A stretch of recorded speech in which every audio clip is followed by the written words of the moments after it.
Friends ఈ రోజు మీకోసం మరొక ఓనర్షిప్ రివ్యూ అనేది తీసుకొచ్చాను. Royal Enfield 350. So royal Enfield వాళ్ళ మోస్ట్ సక్సెస్ఫుల్ అండ్ బడ్జెట్లో వచ్చే బైక్ ఏదైనా 350 సీసీలో ఉందంటే ఇది 350. జస్ట్ 1.5 lakhs నుంచి 1.8 lakhs ఎక్స్ షోరూమ్ ప్రైస్లో వచ్చే 350 సీసీ బైక్ అండ్ చాలా సక్సెస్ఫుల్ అండ్ ఎక్స్ట్రాడినరీ లుక్స్తో ఉండే 350 ఒక ఓనర్షిప్ రివ్యూ అనేది తీసుకొచ్చాను. అండ్ మీరు కూడా ఇలాగే ఓనర్షిప్ ఎక్స్పీరియన్స్ మీరు కూడా షేర్ చేసుకోవాలనుకున్నట్టయితే జస్ట్ మీరు బైకర్స్ బాయ్ తెలుగు ఆఫీషియల్ అని ఇన్స్టా పేజ్ ఉంది, మీరు అక్కడికి వచ్చి డిఎం చేయండి, మాకు మెసేజ్ చేయండి, ఫాలో చేసి నేనే మీ వరకు వస్తాను. ఓన్లీ హైదరాబాద్ వరకు, అది కూడా ప్రస్తుతానికి అయితే. తర్వాత ఆంధ్ర కానీ తెలంగాణ కానీ నేనే వస్తూ ఉంటాను. ఏ కార్ అయినా సరే, ఏ బైక్ అయినా సరే మీరు రివ్యూ ఇవ్వాలి మీ ఎక్స్పీరియన్స్ అనుకున్నట్టయితే ఆఫీషియల్ ఇన్స్టాగ్రామ్ పేజ్కి అయితే రండి. సో ఈ 350 ఆల్మోస్ట్ మనకు 6 months ఓల్డ్ బైక్ ఇది. సో ఓనర్ వచ్చేసి మనకు Sai garu. Hi sir. Hi, welcome to bikers boy Telugu channel. Thank you. Please ఒక్కసారి రండి బైక్ దగ్గరికి. సో ఫస్ట్ చెప్పండి, మీరు ఏం చేస్తుంటారు? నేను డిజిటల్ మార్కెటర్ అండి. డిజిటల్ మార్కెటింగ్ చేస్తుంటారు. ఓకే, ఈ బైక్ ఎప్పుడు తీసుకున్నారు మీరు? నేను లాస్ట్ 2024 దసరా అనుకుంటాను, మోస్ట్ ఐ థింక్ అక్టోబర్ అనుకుంటా. Okay, 7 months around. అంతే. ఇప్పటివరకు ఎన్ని కిలోమీటర్స్ డ్రివెన్? నియర్లీ 10K అండి. 10,000. Okay okay, not bad. మరి తీయకుండా ఎక్కువ కాకుండా కూడా మీరు యూస్ చేస్తూ ఉంటారు. అంటే రెగ్యులర్ గా క్లయింట్ మీటింగ్ వెళ్తా ఉంటాను. ఓకే, ఇంకా వెళ్తా అయితే ఉంటాను. సో ఈ బైక్ చూస్ చేసుకోవడానికి మీ రిక్వైర్మెంట్స్ ఏంటి అసలు? ఫస్ట్ థింగ్ అండి, బడ్జెట్ ఫ్రెండ్లీ. ఓకే. సెకండ్ ఏంటంటే నా పర్సనాలిటీకి క్లాసిక్ గానీ ఇంకేమన్నా తీసుకుంటే కొంచెం నా పర్సనాలిటీకి సెట్ అవ్వట్లేదు. ఓకే. ఇంకా హంటర్ అయితే కొంచెం పర్ఫెక్ట్లీ సెట్ అయింది, ఇది చూస్ చేసుకున్నా. ఓకే, అంటే క్లాసిక్ ఆ సైడ్, బుల్లెట్ ఆ సైడ్ కాకుండా హంటర్ అయితే కొంచెం బెటర్ అన్నట్టు. నా పర్సనాలిటీకి కొంచెం ఓకే, నాకు నచ్చింది. సో ఈ 350 సీసీ లైనప్ కాకుండా మనకు సెగ్మెంట్ లో లైక్ జావా 42 ఉంది, టీవీఎస్ రోనిన్ ఉంది. సో అవి ఎందుకు చూస్ చేసుకోలేరు? మనకి ఏంటంటే ఫస్ట్ థింగ్ రాయల్ ఎన్ఫీల్డ్ అంటే క్రేజ్ ఉంది. మన అంటే చాలా రోజుల నుంచి నాకు ఒక డ్రీమ్ ఉంటుండే రాయల్ ఎన్ఫీల్డ్ బైక్ ఓన్ చేసుకోవాలని చెప్పేసి. అట్లా నేను రాయల్ ఎన్ఫీల్డ్ లోకి ఫస్ట్ థింగ్ ఏంటంటే నేను యమహా R15 చూసాను. ఓకే. బట్ ఏంటంటే ఇంకా ఫ్యామిలీ పర్పస్ కూడా అది అంత పర్ఫెక్ట్ అనిపించాలి. ఓకే. ఇంకా ఇదైతే కొంచెం మమ్మీ కానీ ఎవరైనా ఉంటే ఈజీగా మనం ట్రావెల్ చేయడానికి ఈజీ ఉంది. బాగుంది. సో ఇప్పటి వరకు మీరు 10,000 kilometers నడిపారు కదా, పర్ఫార్మెన్స్ ఎలా ఉంది? ఓవరాల్ పర్ఫార్మెన్స్ అయితే గుడ్ అండి, చాలా బాగుంది. బట్ ఒక్కటి ఏంటంటే కొంచెం హీట్ అనేది, లైక్ మనం ట్రాఫిక్ లో వెళ్తే ఖచ్చితంగా హీట్ అయితే ఉంటుంది. అది మనకి రాయల్ ఎన్ఫీల్డ్ వాళ్ళ యాక్చువల్ గా మనకు ఎయిర్ కూల్డ్ ఇంజిన్ వల్ల మనకు అట్లా కొంచెం హీట్ వస్తుంది అనమాట. అది ఒక్కటి చిన్న డ్రాబ్యాక్, బట్ నాట్ అంత ప్రాబ్లం ఏం లేదు దాంట్లో. హ్యాండ్లింగ్ ఎలా అనిపించింది మీకు? హ్యాండ్లింగ్ చాలా బాగుందండి, అంత కాన్ఫిడెంట్ గా ఉంటది. నెక్స్ట్ ఏంటంటే నేను వేరే బైక్స్ ట్రై చేసా, లైక్ క్లాసిక్ గానీ ట్రై చేసినప్పుడు నాకు అంత పర్ఫెక్ట్ అనిపించలేదు. ఓకే. ఈ బైక్ టాప్ స్పీడ్ వచ్చేసి మనకు 110 to 130 అరౌండ్ వరకు తీసుకెళ్లొచ్చు. మీరు టాప్ స్పీడ్ చేసింది ఎంత? లాస్ట్ 120 అండి. 120 వరకు చేశారా? అంటే కంటిన్యూ డ్రైవింగ్, అంటే నాన్ స్టాప్ గా ఎప్పుడన్నా హైయెస్ట్ ఎన్ని కిలోమీటర్స్ డ్రైవింగ్? హైయెస్ట్ అండి నేను 300 km వెళ్ళాను. ఒక 150 km వెళ్ళాను. 150 km. ఓకే, బ్రేక్ లేకుండా అలా తీసుకున్నా? బ్రేక్ లేకుండా. కాకపోతే అప్పుడు ఏంటంటే కొంచెం హీట్ అనిపించింది నాకు. మరి అప్పుడు మైలేజ్ ఎలా ఇచ్చింది అండ్ సిటీలో మైలేజ్ ఎలా ఇస్తుంది మనకి? సిటీలో అయితే మనకు 25 to 30 వస్తుందండి. బట్ మనం నాన్ స్టాప్ వెళ్ళేటప్పుడు ఏంటంటే హైవేలో వెళ్ళేటప్పుడు ఏంటంటే 35 వరకు నేనైతే చూస్తాను, ఇస్తుంది, మైలేజ్ ఇస్తుంది. ఓకే, నేను కొన్ని క్వశ్చన్స్ అడుగుతూ ఉంటాను, దానికి తగ్గట్టు మీరు అంటే ప్రాబ్లమ్స్ ఎలా అనిపించినాయి? డెఫినెట్లీ. వాబ్లింగ్ ఏమైనా అయిందా? అంటే హ్యాండిల్ హైవేలో వెళ్ళేటప్పుడు సడన్ గా షేక్ అవ్వడం మనకి జీటీలో అవుతూ ఉంటుంది కదా, దీంట్లో అయితే ఏం లేదు. నేనైతే హైవేలో మ్యాక్స్ నేను ట్రై చేసిన 80 to 100 మధ్యలోనే మోస్ట్లీ. 120 ఎక్కడైనా కొంచెం ఫ్రీ ఉండేటప్పుడు వెళ్ళిన. బట్ 80 to 100 లో వెళ్ళేటప్పుడు ఏంటంటే అంత లైక్ వాబ్లింగ్ అయితే ఏం లేదు. అండ్ ఎప్పుడైనా బ్యాటరీ డౌన్ ఇష్యూస్ ఏమైనా ఫేస్ చేశారు ఇప్పటివరకు? లేదండి, అంటే మోస్ట్లీ 6 months అవుతుంది కదా, 7 months అవుతుంది, అంత నేనైతే ఇప్పుడు చూడలేదు. ఇంకోటి సీటింగ్ కంఫర్ట్, మీ రైడింగ్ ఎలా అనిపించింది? కొంచెం అయితే డిస్కంఫర్ట్ ఉంటదండి. లైక్ ఏంటంటే హ్యాండిల్ ఈ హైట్ కి మనం కూర్చేదానికి ఏంటంటే కొంచెం బ్యాక్ పెయిన్ అయితే వస్తుంది, లైక్ నాన్ స్టాప్ గా వెళ్ళేటప్పుడు. అది కూడా కొంచెం మనం అడ్జస్ట్మెంట్ చేసుకుంటే సరిపోతుంది. ఇంకోటి ఈ బైక్ లో నేను విన్నది ఏంటంటే పిలియన్ కి వెనకాల కూర్చునే వాళ్ళకి అంత కంఫర్టబుల్ గా ఉండదు, ఎందుకంటే వెనకాల సస్పెన్షన్ అంత కంఫర్ట్ ఉండదని విన్నాను. అది నిజం? అది ఉందండి, లైక్ మీరే చెప్పినట్టే వెనకాల సస్పెన్షన్ కూడా కొంచెం హార్డ్ ఉంటది అనమాట. హార్డ్ ఉంటది. వన్స్ మనం ఏంటంటే ఏదైనా స్పీడ్ బ్రేకర్ పైన వెళ్ళేటప్పుడు ఏంటంటే వాళ్ళు డిస్కంఫర్ట్ బాగా ఫీల్ అవుతారు. లైక్ ఏదైతే మనకు అప్ అండ్ డౌన్ అయితే ఉంటుందో అక్కడ ఇబ్బంది అవుతుంది. సో ఇంత ముందు ఉన్న బైక్స్ రాయల్ ఎన్ఫీల్డ్ తో కంపేర్ చేస్తే ఇది హీటింగ్ ఇష్యూ కొంచెం బెటరేనా లేకపోతే అంతేనా? ఇప్పుడు నాది ఆల్మోస్ట్ 5 years బ్యాక్ హీటింగ్, ఇప్పుడు జే సిరీస్ ఇంజన్ ఇది.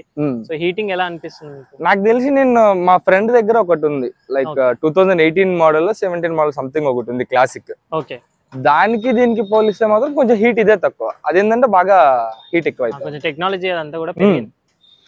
బ్రేకింగ్ ఎలా అనిపిస్తుంది మీకు? బ్రేకింగ్ అంతా చాలా బాగుంది. పర్లేదా? అంటే నేను ఫస్ట్ టెస్ట్ డ్రైవ్ చేసినప్పుడు ఈ బైక్ వచ్చినప్పుడు ఇంకొంచెం బెటర్ ఉంటే బాగుండు అని అనిపించింది. బ్రేకింగ్ అంటే నాకు తెలిసి మీరు ఎప్పుడు చేశారో నాకు ఐడియా లేదు. ఒక 1 year బ్యాక్. 1 year బ్యాక్ నేను తీసుకునేటప్పటికి సంథింగ్ ఏవో చేంజెస్ వచ్చినాయి అని చెప్పారు. రీసెంట్ బాగుంది. ఏబిఎస్ అదంతా ఎలా వర్క్ అవుతుంది? అంతా చాలా బాగా వర్క్ అవుతుంది. ఎప్పుడన్నా మీకు సేవ్ చేసింది ఏబిఎస్ సిచ్యువేషన్స్? చాలా టైమ్స్, 2-3. అంటే నేను యాక్చువల్గా ఏంటంటే కొంచెం ట్రాఫిక్ లేకపోతే కొంచెం ర్యాష్ డ్రైవర్ అండి. ఫస్ట్ థింగ్, ట్రాఫిక్ ఉందనుకోండి నార్మల్ గా వెళ్తామంట. సడన్ గా ఒక్కసారి అయితే ఒక డాగ్ వచ్చింది, బట్ నేను బతికిన. ఐ మీన్ దాదాపు 80లో అట్లా వెళ్తున్నా. లైక్ ఇక్కడే మన గచ్చిబౌలి ఫ్లేవర్ దగ్గర మనం వెళ్ళేటప్పుడు ఒక డాగ్ వచ్చింది. ఇంకా నేనైతే అయిపోయింది ఇంకా పడినా అనుకున్నా, బట్ సేవ్ చేసింది. ఇంకోటి ఈ 350cc సెగ్మెంట్ అంటే క్లాసిక్, బుల్లెట్, మెటియోర్ ఇవన్నిటితో కంపేర్ చేస్తే గ్రౌండ్ క్లియరెన్స్ తక్కువ ఉంటుంది. మీరు ఎప్పుడైనా ఫేస్ చేశానండి. కొంచెం స్పీడ్ బ్రేకర్ కొంచెం అప్ ఉంది అనుకోండి, ఇంజిన్ కి అయితే తగులుతుంది. మనం యాక్సరీస్ అవి ఇంజిన్ గార్డ్ అవన్నీ వేయించుకుంటే కొంచెం బెటర్ ఉంటుంది. బట్ నేనేంటంటే యాక్చువల్ గా రాయల్ ఎన్ఫీల్డ్ మనం ఇన్ కేస్ రాయల్ ఎన్ఫీల్డ్ ఏది తీసుకున్నా బండి కంటే దాని యాక్సరీస్ కి ఎక్కువ పెట్టాల్సి వస్తుంది. First thing. అండ్ మీరు తీసుకున్న డీలర్ పేరు ఏంటి? ఎక్కడ తీసుకున్నారు? డీలర్ పేరు మర్చిపోయినా, బట్ కుకట్పల్లి షోరూమ్ లో తీసుకున్నారు. అండ్ వాళ్ళ యొక్క ఎక్స్పీరియన్స్, సేల్స్ ఎక్స్పీరియన్స్ ఎలా అనిపించింది మీకు? ఒకటి ఇది మాత్రం చాలా చెప్పాల్సింది. సేల్స్ అయితే కొనేంత వరకు చాలా బాగుంటదండి కుకట్పల్లిలో. బట్ వన్స్ తీసుకున్న తర్వాత టిఆర్ కానీ ఇవన్నీ నేను అయితే చాలా ఫేస్ చేశాను అన్నమాట వాళ్ళతో. అండ్ నెక్స్ట్ టైం ఏంటంటే ఇంకొకటి ఏంటంటే, నేను రీసెంట్ గా ఈ ఏదైతే మనకి సస్పెన్షన్ ఉందో, సస్పెన్షన్ లో ఆయిల్ లీక్ అయింది అనమాట. వన్స్ నేను వెళ్ళి అడిగితే వాళ్ళు నో రెస్పాన్స్. ఇంకా డైరెక్ట్ నేను మెయిల్ పెట్టా, ఇంకా జూబ్లీ హిల్స్ వెళ్ళి చేంజ్ చేయించారు. సర్వీస్ ఎలా అనిపించింది మీకు? సర్వీస్ అయితే చాలా బాగా. పర్లేదా? ఈ రాయల్ ఎన్ఫీల్డ్ అనగానే మనకు సర్వీస్ మెయిన్ వచ్చేది ఏంటంటే, మన బైక్ ఇచ్చినాక 4 days నుంచి 1 week 10 days కూడా పెట్టేసుకుంటారు. మీకు అలా లేదండి. నాకైతే నేను మార్నింగ్ అంటే ఇది విన్నాను ఇట్లనే అవుతుందని చెప్పేసి నేనేం చేశానంటే 9:30 షోరూమ్ ఓపెన్ అవ్వక ముందు వెళ్ళి ఉంటా, జాబ్ కార్డ్ రాపించుకొని వచ్చేసి ఇచ్చేస్తాను. ఈవినింగ్ వరకు అయితే నాకు ఇచ్చేస్తాను. ఓకే, ఇప్పటివరకు ఎన్ని సర్వీసెస్ అయ్యాయి? థర్డ్ సర్వీసింగ్ అయిపోయిందండి, నిన్ననే అయింది థర్డ్ సర్వీసింగ్. సర్వీసింగ్ కాస్ట్ ఎలా ఉంది? ఫస్ట్ సర్వీసింగ్ అరౌండ్ 1500 చేంజ్ అయింది. Second servicing 450-500. అంటే ఓన్లీ సెకండ్ సర్వీసింగ్ ఏంటంటే ఇంజిన్ ఆయిల్ అవి టాప్అప్ చేస్తున్నారు, నార్మల్ గా ఇంకా రెగ్యులర్ గా సర్వీసింగ్ చేసి ఇచ్చేస్తున్నారు. థర్డ్ సర్వీసింగ్ ఏంటంటే నాకు 2.5K నియర్ బై అయింది. సో సాటిస్ఫైడ్ ఇప్పుడు కాస్ట్ అయితే ఓకేనా మీకు?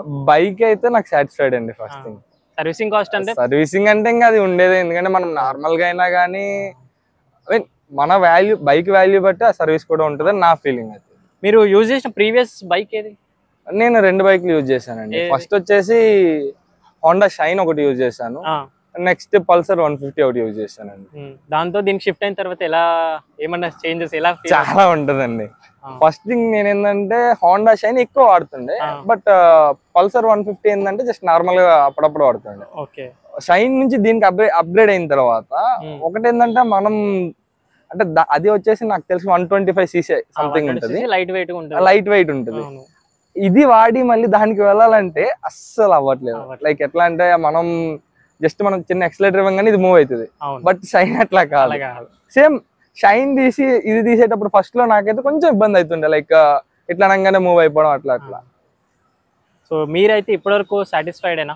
చాలా రికమెండ్ చేస్తారా మన సబ్స్క్రైబర్స్? రికమెండ్ చేస్తానండి, బట్ దీంట్లో కొన్ని ఏంటంటే లాంగ్ డ్రైవ్ కి వెళ్తా అంటే కొంచెం చూసుకోవాలి. నెక్స్ట్ ఫ్యామిలీకి అయితే కొంచెం okay, not bed. But aged people అయితే కొంచెం ఇబ్బంది పడాల్సి ఉంటుంది. లైక్ రీసెంట్ గా గార్డ్ వేసా అనమాట, సీట్ గార్డ్, బట్ ఇది లేకపోతే కొంచెం ఇబ్బంది పడాల్సి వస్తుంది. ఇంకేమైనా ఇష్యూస్ ఫేస్ చేశారా మీరు బైక్? ఇష్యూస్ అంటే మోస్ట్లీ ఏం లేవండి. ఫస్ట్ థింగ్ నేను ఇప్పటిదాకా యూజ్ చేసినప్పుడు నుంచి అయితే ఇష్యూస్ అయితే ఏం లేవు.